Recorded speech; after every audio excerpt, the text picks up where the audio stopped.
Isaorantsika be deaibe Andriamanitra ry ava-manalisa izay mpanaraka tsy tapaka izao fandaharana izay natao nandritry ny herinandro izao a. Faly miarabantsika ary ny fanerinany ny fotoana izay arantsika eto dia mba tsy ho lany foana na ho veromaina fa mba ahitantsika tombontsoa indrindra eo amin'ny lafin'ny ara-panahintsika ho amin'ny fanomanana izao fivoriana veveran-draharaha izao. Ao anatin'ny herinandro ity tsika dia manomana ny ara-panahintsika mba ahafahantsika miatrika izany fivoriana veveran-draharaha izany ary anatrehantsika tsy ho ela miaraka amin'ny fandinihana ny lohahevitra hoe mitombo amin'ny zavatra rehetra. Io zany ny lohahevitra izay hoentina hampairezana antsika. Io zany ny lohahevitra izay hoentina anomanana ny fanahintsika, anomanana ny fisainantsika rehetra mba hiatrehana izany fotoana izany. Nefa melo indrindra ny an'izantsika ny fampairezana avy amin'ny alalan'izany lohahevitra hoe mitombo amin'ny zavatra rehetra zany a dia hiaraka hivavaka aloha isika.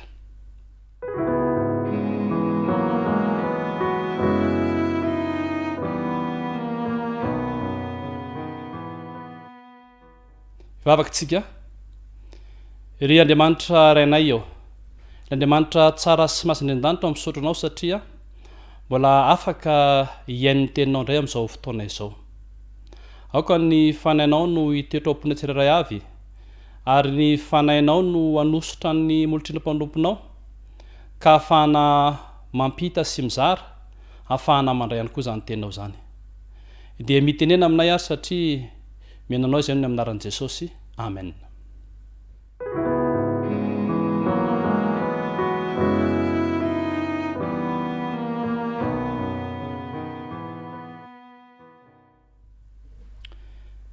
Mitombo amin'ny zavatra rehetra. Io moa no lohahevitra izay diniantsika ary ho velabelarina ho iaho. Efa natao hatramin'ny voalohany toy izantsika amin'izao fotoana izao mba ahafahana manomana ny ara-panahintsika hiatrehana ny fivoriam-be fiheveran-draharaha ara-panahy izay ho ataontsika tsy ho ela. Rehefa miresakantsika hoe mitombo, ny fitomboana dia mariky ny fahatotom-ombanana zany.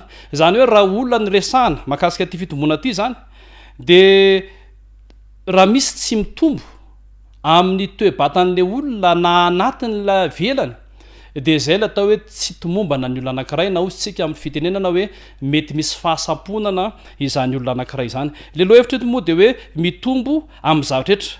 Raha olona ihany zany ny resahantsika, rehefa hoe mitombo amin'ny zavatra rehetra, raha ny olona ny resahantsika ho iaho dia misy fitomboana miaraka sy mirindra avokoa zany ny taova rehetra amin'izany olona zany, na ety ivelany na ny anaty. Ohatra, rehefa mitombo ny habean'le olona dia tokony mitombo manaraka an'izay ihany koa ny tanany, ny halavan'ny tanany, ny halavan'ny tongony, ny habean'ny vavoniny, ny habean'ny fony tokony hitombo manaraka araky ny ara-boajanahary izay tokony hiatrehana izany fitomboana izany. Fa na misy olona anankiray eritreretintsika hoe lasa mitombo ny vatany nefa ny tanany sy tongony fo kely, dia izay ilay ataontsika hoe sampona na misy tsy fahatomombanana eo amin'ny lafin'izany fitomboana izany. Dia amin'ity herinandro ty zahako araky ny lohahevitra izay efa noresantsika teo dia iresakantsika hoe mitombo amin'ny zavatra rehetra. Zany hoe raha ara-panahy no anontaniana zany zao eto satria izay no resantsika raha maka endrika amin'ny maha-olombelona atsika. Raha ny ara-panahy zany zao no resantsika dia fanontaniana tiako aperaka amintsika hoe hatramin'izay na-kristianina na, hatramin'izay nanalahinao an' Jesosy, hatramin'izay nahalalantsika mianakavy an' Jesosy, efa mahatsapa fitomboana amin'ny fiainantsika ve tsika? Sa sanatria fiainana no hita amin'izany lafin'ny ara-panahy zany? Efa tena mahatsapa ve tsika fa eo amin'ny fomba fiasa dia misy fitomboana ara-panahy zany fomba fiasa zany? Efa manana fahatsapahana ve tsika fa eo amin'ny fomba fiteny, eo amin'ny fomba fisainana, eo amin'ny fomba fanao dia misy fitomboana eo amin'ny lafin'ny ara-panahy amintsika tsirairay avy? Ary izay no mahatsara andiniantsika ity ten'Andriamanitra ity, satria raha nivaky teny fototra azy hitantsika dia valaza ao amin'ny Efesana toko 5, toko 4 azafady andininy 5:12. Efesana toko 4 andininy 5:12 dia izao no voalazan'io teny io raha vakitsika amin'ny anaran'i Jesosy manao hoe fa mba anaraka ny marina amin'ny fitiavana ka mitombo amin'ny zavatra rehetra ho amin'izay loha dia Kristy. Averiko indray mpandeha fa mba anaraka ny marina amin'ny fitiavana ka hitombo amin'ny zavatra rehetra ho amin'izay loha de Kristy. Raha diniantsika io an-dalan-teny io fa betraka moa ny fanadiadiana sy ny famakafakana zay neutindreo namana mpiara-miasa nandritran'izay fotoana talohan'izao ianotsika ny toy ny fandarina izao. Fa eto zany de ty resaka hoe raha diniantsika io an-dalan-teny io dia manome antsika fa ny fototry ny fitombona, ny ivon'ny fitombona ary ny fiafaran'ny fitombona de tsy zava-tsy ao amin'ny Kristy irery ihany ary Kristy irery ihany. Raha tiatsika zany no hitombo de mila mifototra amin'ny Kristy tsika. Raha tiatsika zany no hitombo de Kristy ny tokony ny ivon'ny fiainantsika sy ny fiainana ara-panahintsika rehetra. Ary raha tiatsika zany ny anana zany fitombona izany de tokony Kristy ihany koa ny fiafaran'ny fitombontsika. Andaoge eo amarintsika arak'ilay voalazany teny teo izy Efesana toko fevera diny fa 10 raha velintsika vakina kely lay an-dalan-teny de manao hoe fa mba hanaraka ny marina amin'ny fitiavana ka mitombo amin'ny zavatra rehetra ho amin'izay aloha de Kristy. Raha io an-dalan-teny voalohany fehezanteny voalohany io ndrasantsika hoe fa hanaraka ny marina. Raha hanaraka ny marina, inona moa le marina? Iza moa le marina? Ary fa nisy namana izay nitondra izany teny izany ny resaka ny makasika an'izy ireo. Fa eto zany de ohatra ny mahatsiaro an'ilay an-dalan-teny izay nitenen'i Jesosy hoe izao ny lalana sy fahamarinana ary fiainana. Ry ava malala isany, ry mpanatrika malala isany, ry mpiaina malala isany. Andriamanitra ange le marina, Andriamanitra ange le fahamarinana. Ka raha miteny zany ny tenin'Andriamanitra eto hoe fa mba hanaraka ny marina, ny zavatra tiany lazaina zany, ny zavatra tiany ampitaina zany, ny zavatra tiany ambara amintsika zany de zao hoe mba hanaraka an' Jesosy, mba hanaraka an' Kristy. Ny zavatra zay nataon'i Jesosy no arahantsika, ny fisainan'i Jesosy no arahantsika, ny fitenin'i Jesosy no arahantsika, ny fomban'i Jesosy no arahantsika. Zany le hoe manaraka ny marina. De raha toy izantsika izy toy hoe fa mba hanaraka amin'ny marina amin'ny fitiavana ka mitombo.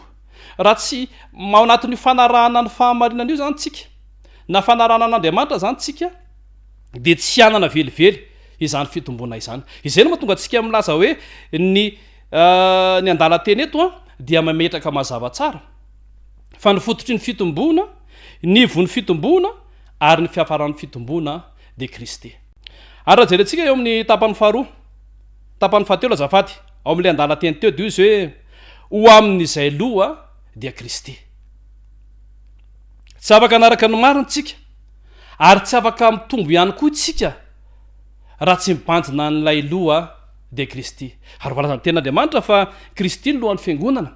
Izany hoe ho an'ny kristianitra izay manaraka an'i Kristy zany de izay ny fomba nataon'i Kristy, izay fomba fiten'i Kristy, izay fomba fiasan'i Kristy amin'ny maloha azy, izay ihany koa ny tokony arahan'ny kristianina.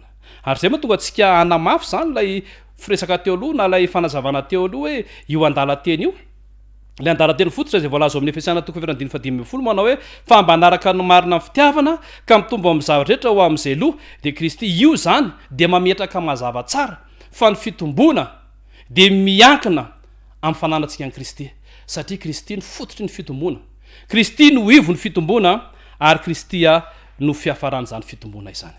Amin'ity androany ity de tiako no hitondrantsika ny antoka telo atomombana izany fitombona izany. Misy antoka anankitelo zany mba hahatonga ny fitombona ara-panahy amin'ny maha-kristianina antsika mba ho tomombana. Io zany lay resantsika elo ohatrany hoe mitombo ho amin'ny zavatra rehetra. Inavy reo antoka telo reo raha olombelona nresantsika de anisan'ny antoka voalohany amin'ny fitombona ny fananana ny rivotra izay manome ny aina, ary izany rivotra zany no ahafahan'ny taova rehetra ao anaty manana ny fahafana ara-dalàna, miodina sy manao ny asany. Raha ny olombelona nresantsika de anisan'ny antoka anankiray mahatomombana ny fitombon'ny olona anankiray koa de ny sakafo, satria no ananany hery avy amin'ny sakafo iny anana tanjaka. Ary raha ny olombelona ihany resantsika mahakasika an'ity hoe mba hatomombana ny fitombona ity de tsy azo adino amin'izany ihany koa ny rano, satria azontsika amin'ny alalan'ny fampianarana rehetra fa ny 700 ny taova anatintsika nge de rano avokoa. Reo telo reo zany anisan'ny antoka izay mahatomombana ny fitombon'ny olombelona anankiray ny rivotra, ny sakafo ary ny rano. Misy hafa fa anisan'ny zava-dehibe reo. Ary am'resaka lafiny ara-panahintsika zany amin'ity hariva ty dia inona no antoka anankitelo, zava-dehibe anankitelo izay ilaina mitombo ihany koa eo amin'ny fiainantsika satria le lohevitra moa de hoe mitombo amin'ny zavarehetra. Raha jerentsika ao amin'ny Petera faharoa toko fahatelo andininy voalohany. Petera faharoa toko fahatelo andininy voalohany a. Io zany no zavatra voalohany mila mitombo. Petera faharoa toko fahatelo andininy fahavalo amby folo. De zao no voalazan'io tenin'Andriamanitra io manao hoe fa mitombo amin'ny fahasoavana, mitombo amin'ny fahasoavana. Eo amin'ny faharoa moa izy hoe misy hoe sy fahalalana Jesosy Kristy fa ho jerentsika amin'ny tapany faharoa io. Fa ny voalohany aloha zany amin'ny kristianina antsika de ilaina no mitombo amin'izany fahasoavana izany. Ary rehefa miresaka an'io fitombona amin'ny fahasoavana io tsika de jerentsika ao amin'ny Petera voalohany toko fahadimy andininy fahadimy. Zao no voalazan'ny tenin'Andriamanitra Petera voalohany toko fahadimy andininy fahadimy manao hoe ary ianareo izay tanora fanahy kosa dia manekeny l'olona eny samy misikina fanetretena ianareo ka mifanompo fa Andriamanitra manohitra ny miavinavina fa manome fahasoavana ho an'ny manetretena. Ry-piaino malala isana, ny olona mitombo amin'ny fahasoavana zany de ny olona manana fanetretena. Raha tsy ao anatiko mihitsy, raha tsy ao anatinao mihitsy, raha tsy ao anatintsika izany fanetretena izany de tsy afaka hitombo amin'izany fahasoavana izany tsika. Satria araka voalazan'ny tenin'Andriamanitra eto de ny olona miavinavina ozy izy de tsy omen'Andriamanitra izany fahasoavana izany, fa ny olona manetretena no anana izany fahasoavana izany. Ka raha miresaka zany ny lohevitra voalohany hoe mitombo amin'ny fahasoavana, io zany no antoka voalohany, io zany ny fitombona tokony ho hita voalohany ao amin'ny kristianina, ao ampanaraka any Kristy de mitombo amin'izany fahasoavana izany. Manadino izao, mamela ny maizy azy fa mametraka ny fanetretena tanteraka. Ary ny apôstôly Paoly moa de niresaka an'izao hoe zaho izy tsy maintsy sy miena fa izy tsy maintsy mitombo. Zany hoe azo heverina hoe rehefa mitombo amin'ny fanetretena zany tsika, zay zany le fiainana zay mitombo amin'ny fanetretena de mitombo ihany koa ny fahasoavana eo amintsika satria omen'Andriamanitra izany fahasoavana zany ny olona izay manetretena. Ary amafisiny ao amin'ny Jakoba toko faefatra andininy fahenina. Jakoba toko faefatra andininy fahenina de zao no voalazan'io tenin'Andriamanitra io. Hoy izy ny tenin'Andriamanitra manao hoe nefa nanome fahasoavana bebe kokoa izy, koa izy Andriamanitra manohitra mpiavinavina fa manome fahasoavana ho an'ny manetretena. Ry-piaino malala isany, ny olona miavinavina zany, ny olona tsy mba manana fanetretena zany de tsy afaka hanana fitombona amin'izany fahasoavana izany fotsiny. Fa tsy maintsy ananantsika izany fanetretena zany. Ary zay le no mbola manampirofo an'le hoe Kristy ny fototra e, Kristy ny wivo e, ary Kristy ny fiafarany ty atao fitombona ty satria toetrany Kristy nge zany fanetretena zany e. Na de jerentsika fotsiny ary hoe ny voninahitra nananana Andriamanitra azy kanefa tany an-tranombo izy no niteraka, fanetretena nge zany e. Azy ny atao nge ny teny hoe io tonga olombelona Andriamanitra ray eo, fa alao mba ho zanaka mpanjaka fa tsy ho zanaka mpandrafitra, kanefa de mpandrafitra ny ray aman-dreniny. Fanetretena nge zany e. Ary zay toetra ananan'i Kristy zay, raha te hitombo amin'ny fahasoavana ny olona anankiray de mila ananany izany toetra ny fanetretena zany, mamela an'izao. Satria raha kristianina tsika de Kristy no velona ao anatintsika, fa no momba antsika ray amanontolo de tavela ary tsy tokony hisy tsona. Ary eo amin'ny Hebreo toko faharoa ambin'ny folo andininy fahavalo amby roapolo de zao no voalazan'ny tenin'Andriamanitra. Hebreo toko faharoa ambin'ny folo andininy fahavalo amby roapolo de io izy ny tenin'Andriamanitra vakitsika aminaran'i Jesosy. Hebreo toko faharoa ambin'ny folo andininy fahavalo amby roapolo de hoy izy hoe koa satria mandray fanjakana tsy azo ampirorono isika dia aoka sika anana fahasoavana hoentsika manao izay fanompona sitrak'Andriamanitra amin'ny fanajana sy ny fahatahorana. Ry hava malala isany, ny olona mitombo amin'ny fahasoavana zany de araky ny voalaza teto, ny olona mitombo amin'ny fahasoavana raha jerentsika eo Hebreo toko faharoa ambin'ny folo fahavalo amby roapolo io dia manana fahafahana manompo an'Andriamanitra izy satria manana fahasoavana izy, manana fifaliana izy manompo an'Andriamanitra, manana hafanampo izy manompo an'Andriamanitra, manana fanoratena izy manompo an'Andriamanitra, ary zany rehetra zany dia ataony amin'ny fanetretena satria mitombo amin'ny fahasoavana ny olona anankiray. Zay zany lesona voalohany, raha miteny zany tsika hoe mitombo amin'ny zavatra rehetra, ny antoka voalohany zany izay atomombana ny fitombontsika zany de mila mitombo amin'ny fahasoavana atsika, manana fanetretena feno mba ahafahan'Andriamanitra mameno antsika izany fahasoavana zany ka tonga atsika hanompo amin'ny fifaliana, amin'ny fahintsiana, amin'ny fanoratena feno ho amin'izany asan'Andriamanitra izany. Lay fahasoavana zany io zany lay hoaritsika am'le rivotra araky ny volaza ty raha olombelona de rivotra tsika lay fahasoavana no rivotra mampisaina ny fanaompoantsika rehetrarehetra an'andriamanitra io ny rivotra io ara jerentsika ny faharoa inona no antoka faharoa atomombana indray ny fitombontsika inona zany le tsy maintsy mitombo akoatra ny fahasoavana de inona ihany koa no tsy maintsy mitombo eo amin'ny kristianina anankiray koritianina faharoa toko fa 7 andininy favalo de zao no volazan'io ten'andriamanitra io koritianina faharoa toko fa 7 andininy favalo de io zany ten'andriamanitra vakitsika hoe ary andriamanitra mahay mampitombo ny fahasoavana rehetra aminareo mba hanananareo ny ony rehetra manakariva amin'ny zavatra rehetra ka hitombo amin'ny asa tsara rehetra hitombo amin'ny asa tsara rehetra jereo tsara veritsika zany izy ary andriamanitra mahay mampitombo ny fahasoavana rehetra aminareo mba hanananareo ony rehetra manakariva amin'ny zavatra rehetra ka hitombo amin'ny asa tsara rehetra mbola fanampin'lay teo aloha fa mbola tsy miditra amin'lay fizarana faharotsika fanamafisana zany toko sy andinina iny hoe ny olona mitombo amin'ny fahasoavana zany de mitombo amin'ny asa tsara rehetra izy eo amin'ny fomba fiteniny lasa manana fiteny tsara izy eo amin'ny fomba fisainany lasa manana fisainana tsara izy eo amin'ny fomba fanaony lasa manana fanao tsara izy satria mitombo amin'ny fahasoavana araky ny volazan'ny koritianina faharoa toko fa 7 favalo eo de lasa manana fitombona amin'ny zavatra tsara rehetra ndao tsy keditra amin'ilay faharoa am'izay araka le nyteneko teo inona ihany koa ny ilaina mitombo mba atomombana izany fitombontsika zany de zay voalaza ao amin'ny tesaloniana faharoa toko voalohany andininy fahatelo tesaloniana faharoa toko voalohany andininy fahatelo de zao no volazan'io ten'andriamanitra io hoe tsy maintsy misaotra an'andriamanitra manakariva izahay no ny aminareo rahalahy fa mendrika izany satria mitombo fatratra ny finoanareo ary be ny fankatiavanareo rehetra mitombo fatratra ny finoanareo tsy mitombo amin'ny fahasoavana ihany zany ry ava-malala izany tokony ananan'ny kristianina anankiray rehefa mitentsika hoe mitombo amin'ny zavatra rehetra fa mila fitombona koa ny lafi ny ara-pinoana mitombo amin'izany finoana izany ary zany zavatra hitan'ny apôstôly tamin'reto mpivavaka tany tesalonianina reto mitombo le finoana de tamatsika ny resaka mahakasika iny izy io fa raha jerentsika eo amin'ny romana toko fafolo andininy fa 17 romana toko fafolo andininy fa 17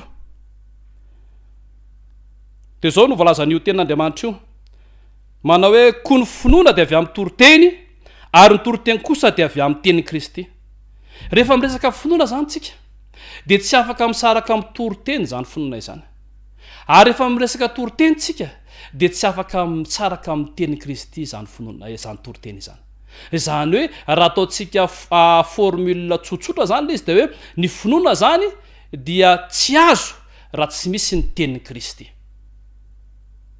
ary amiresaka zany ten'andriamanitra eto hoe mila mitombo amin'ny finoana itsika manana fitombona amin'ny finoana tahaka an'ireo mpivavaka atao tesalonika reo de mila manana zany ten'andriamanitra zany raha ava-malala izany any amin'ny apokalypsiany de miresaka izy hoe sambatra ny olona zay mamaky sy miaino ary mitandrina izany ten'andriamanitra izany ny olana amiko ange ny olana aminao ange de lasa teoria fotsiny zany hoe baiboly izany ny famakina ny fianoana izany baiboly zany fa tsy ampy mihitsy sika amin'ny fitandremana izany ten'andriamanitra izany kanefa ny olona tsy ampy fitandremana ny ten'andriamanitra de tsy afaka hitombo amin'izany finoana izany satria le fitandremana no maneo fa mino izy rehefa mino an'le ten'andriamanitra zay ny vakina izy rehefa mino an'le ten'andriamanitra zay nonoana izy rehefa mino an'le ten'andriamanitra zay ny zaraina taminy izy de eo amin'ny fampiarana no anaporofona fa mitombo ary manana izany finoana izany izy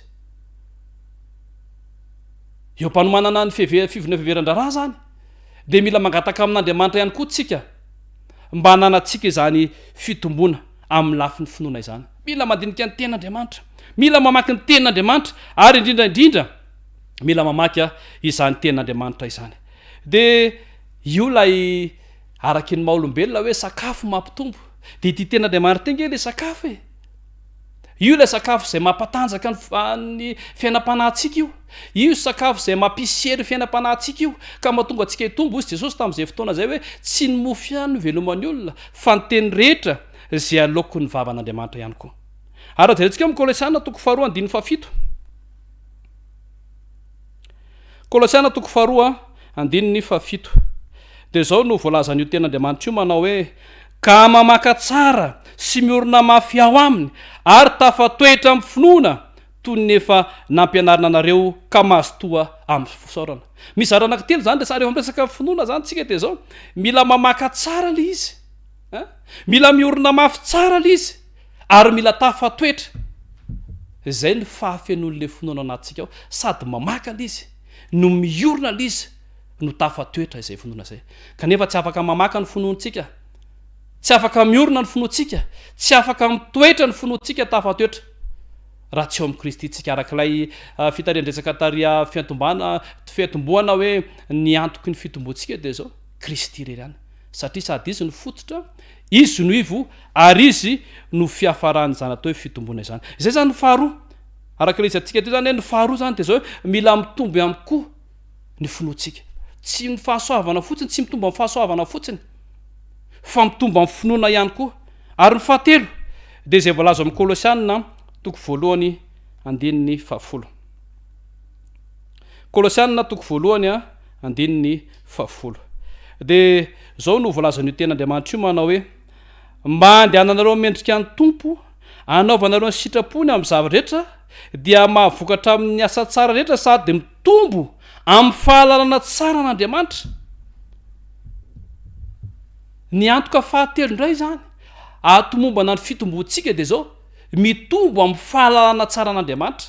Tsy hoe mitombo amin'ny fahasoavana fotsiny tsika, iny lay antoka voalohany. Tsy hoe mitombo amin'ny finoana fotsiny tsika, iny lay antoka faharoa, fa mila mitombo amin'ny fahalalana an'Andriamanitra itsika tsirairay avy. Ary raha itena zao hoe itsika ve tena mahalala an'Andriamanitra marina, dia mety hitentsika zay nge pasteur efa ela ny kristianina, efa ela ndesinatra, ahoana moa tsy afantarina an'Andriamanitra? Eny marina zany valitenanao zany, satria valiteniko ihany koa zany, fa ny fanontaniana hoe mijanona amin'izay fahalalana izay fotsiny ve, izany atao hoe fahalalan'Andriamanitra zany. Fa rehefa fantatritsika Andriamanitra hoe zao ny toetrany, zao ny tiany, zao ny tsy tiany, zao ny asaina atao, zao ny tsy mety atao, ny fahalalako an'Andriamanitra sy ny fahalalananao an'Andriamanitra, raha mitombo izany fahalalana izany dia manaraka sy mankatoy izany sitrapon'Andriamanitra izany. Ny zavatra tadiavin'Andriamanitra amintsika, zany no arahantsika. Ary jerentsika ao amin'ny Marka toko 10:17. Raha resahantsika io dia nisy olona anankiray niazakazaka anakeo amin'i Jesosy dia hozy izy hoe mpampianatra tsara, mpampianatra tsara, inona nataoko mba hady hovako ny fiainana mandrakizay? Dia hozy izy Jesosy, fa maninona moa zany lazainao hoe tsara e? Iray ihany ange ny tsara dia Andriamanitra izany. 19:20 izy mitena zany, iray ihany tsara dia Andriamanitra. Ka raha ohatra zany izy milaza eto hoe mitombo amin'ny fahalalana tsara, dia dikan'izay fahalalana an'Andriamanitra ilay resaka eto, satria ny tsara dia Andriamanitra. Mitombo amin'ny fahalalana an'Andriamanitra, tena manana fitombona amin'izany fahalalana an'Andriamanitra zany ve tsika? Dia nakeo jerentsika amin'ny Jaona voalohany toko 4:9 hoe fa ahoana moa zany mahalala an'Andriamanitra zany, mahafantatra an'Andriamanitra izany? Ao amin'ny Jaona voalohany toko 4:9 dia zao no voalazan'io ten'Andriamanitra io manao hoe izay tsy tia dia tsy mba mahalala an'Andriamanitra, fa Andriamanitra dia fitiavana. Ry hava-malala isany, ny olona mahalala an'Andriamanitra izany, ny olona mitombo amin'ny fahalalana an'Andriamanitra zany dia manana fitiavana izy. Mbo hoe fantatrao fa Andriamanitra dia fitiavana, mbo hoe fantatsika fa Andriamanitra dia fitiavana. Ary ny Baiboly manontolo dia maneho an'izany mahafitiavana Andriamanitra zany. Ny Baiboly manontolo dia mameho fitiavana zanak'olombelona ihany koa. Ary zay le tonga azy ny teny hoe fa toy izao ny tiavan'Andriamanitra zao tontolo zao, nomeny zanany tokana mba tsy ho very zay rehetra mino azy fa hanana fiainana mandrakizay. Ry havanao, ny olona mitombo amin'ny fahalalan'Andriamanitra dia mitombo koa ny fitiavanao anatiny. Ary efa resaka fitiavantsika dia Jesosy dia niteny mihitsy hoe na dia ny fahavala ary nge dia mila tiavina e, na dia ny fahavala ary dia mila tiavina. Ary tadiditsika tsara fa na Jesosy ary dia nangataka famelan-kely koa ho an'ireo olona izay nanenjika azy, ho an'ireo olona izay namono azy, mamelany ny elony fa tsy fantatr'ireo izay ataony. Jereva tsara nge zany ataony Jesosy. Ahoana moa raha itsika ny tonga amin'ny toeran'i Jesosy? Vitantsika ve nangataka amin'Andriamanitra hoe mamelany ny eloko ireo? Fa matetika dia ozina no ataontsika Andriamanitra ho vonoy ihany ireo, ataovy mahita andreo. Ry havanao, ny olona manao an'izany dia tsy mitombo amin'ny fahalalan'Andriamanitra, fa ny olona mahalala an'Andriamanitra dia manana fitombona amin'ny lafin'ny fitiavana. zay telo zay zany no zavatra resantsika tamin'ity fizaranandroany ity hoe ny antoka telo ny fitombona zany de zao mitombo amin'ny fahasoavana re miresaka hoe fahasoavana itsika dia io lay rivotra mahatsara sy mampisaina ny fanompoana rehetra ny faharoa zany de hoe mitombo amin'ny finoana io lay ten'Andriamanitra izay sakafo mampatanjaka ary manome hery ny ara-panahintsika ary fahatelo de mitombo amin'ny fahalalana tsara io lay rano tokony ikoriana ao anatsika ka nanantsika lay fitiavana izay toetrany Kristy de jerentsika marana anazy zay voalaza ao amin'ny Efesana toko faharoa andininy faraky amin'ny roapolo Efesana toko faharoa andininy faraky amin'ny roapolo de zao no voalazan'io ten'Andriamanitra io Efesana toko faharoa andininy faraky amin'ny roapolo de hoy izy hoe ao aminy no irafetan'ny rafitra rehetra mitombo tsara ho tempolo masina ao amin'ny tompo mahafinaritra be zany tena zany hoe mitombo tsara ry havana rehefa hitombo dia ako hitombo amin'ny fahatsarantsika ny fahafenoan'ny fitombona mitombo amin'ny zavatra rehetra zany de mitombo amin'ny fahasoavana mitombo amin'ny finoana ary mitombo amin'ny fahalalana tsara mitombo ny atantsika tsirairay avy ka ho raisitsika ao anatsika zany ten'Andriamanitra zany ka hanana fitombona am'ireo lafiny telo ireo tsika mba ho tena mitombo ho amin'ny zavatra rehetra amen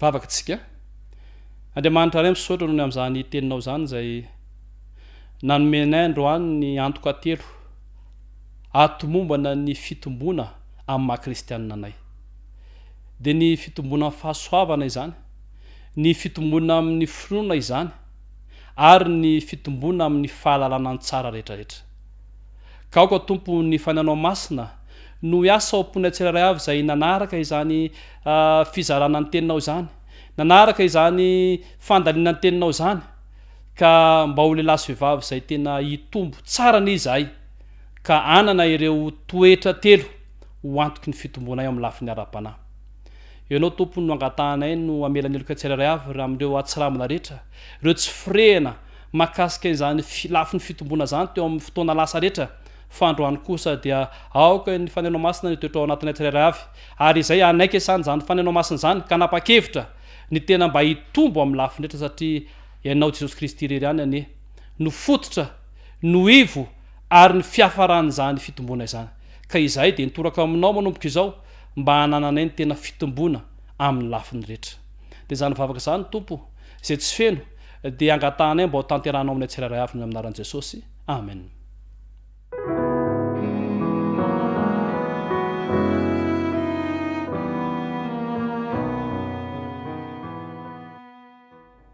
isaorantsika Andriamanitra noho ny nafahantsika nanaraka izay fizarana izay indray tamin'ity androandroany ity ary ny faniriana moa araka n'ilay taridrezaka tariam-piandohana de tsy handalo fotsiny amintsika zany fotoana zany fa mba hitondra tombony ary fiovana mahery vaika eo amin'ny lafiny ara-panahintsika ka mametraka ny mandram-peona indray mandrapiresaka ho amin'ny fotoana manaraka